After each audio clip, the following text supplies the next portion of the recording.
Today we're going to talk about Temporal Fingerings and Temporal Trills, sometimes called Bisbigliando.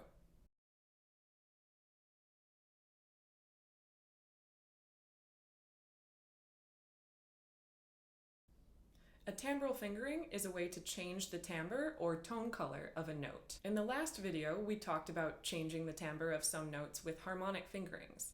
Harmonic fingerings can be thought of as sort of a special subset of temporal fingerings. But the temporal fingerings and trills I'm talking about now are a little bit more general. They're not relying on the harmonic series to produce that different tone color. In the method book, I introduce 3 temporal fingerings for notes that you already know.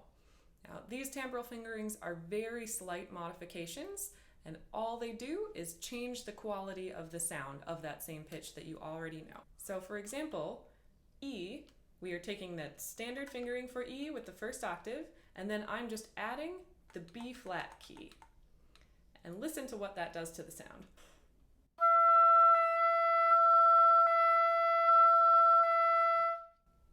Can you hear the difference? It's a slight change, but it's enough to add a little bit of interest, something a little bit unexpected.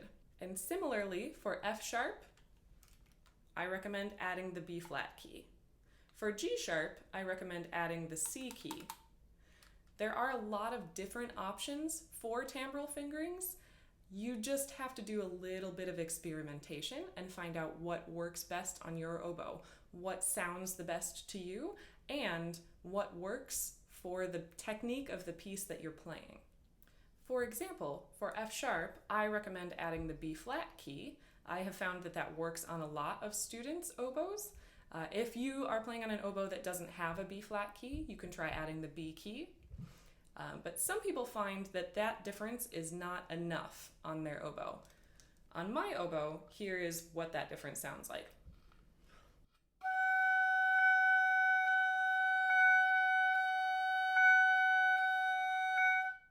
So even on my oboe, it is pretty slight. It's kind of a subtle difference. I think that's a good place to start because I don't want to be adding keys that might change the intonation or might have an effect that I'm not expecting.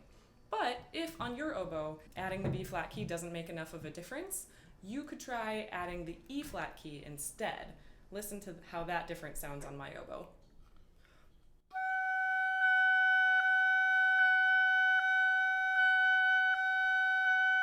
So it's up to you to do a little bit of experimentation. Work with your teacher and come up with temporal fingerings that you think sound good and work well for your oboe. One quick note is to be careful when working with temporal fingerings because some of them can change the pitch, especially as you get further along in working with extended techniques. If you are playing any pieces that involve quarter tones or other microtones, you need to be careful that any temporal fingerings you use don't change the pitch enough to alter it by a microtone. If that doesn't make any sense to you and you have no idea what I'm talking about, that's okay. For right now, stick with the temporal fingerings that I give you in the book and just get used to hearing the difference in sound quality between the standard fingering and the temporal fingering. Beyond just playing a single note with a different timbre using a temporal fingering, you can also trill between the standard fingering and the temporal fingering. This is called a temporal trill, or sometimes called Bisbigliando.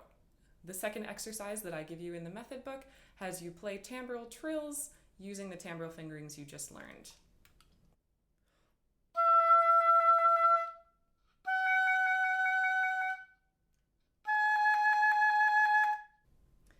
The etude for this section adds some temporal trills into a march tune. As you're going through this etude, make sure that you notice the regular trill in measure 18 and the harmonic fingering also in measure 18 and measure 26. As an extra bonus, I ask you to see if you can find a temporal trill fingering for the dotted half note B natural in measure 8. If you are feeling like going above and beyond, do a little bit of experimentation. See which finger or fingers you can add that don't change the pitch, don't change the intonation, but will change the timbre or sound quality of that note. You can always tell in my method book if I want the temporal trill because I will put that little extra T period before the trill symbol. If it just says trill with the squiggle line, like a normal trill, then that's what I want, a normal trill. In my experience, that's what most composers are asking for as well. If they write trill, they want a standard trill. If they want a timbral trill or bisbigliando, sometimes they will use the T period trill, like I do. Sometimes they will come up with a different symbol, but they will always, or they should always, tell you what that symbol means at the beginning of the piece. You can find a recording of this whole etude on my website, lauraadkinsmusic.com, or on my YouTube channel in the same playlist as all of these techniques videos. Happy practicing!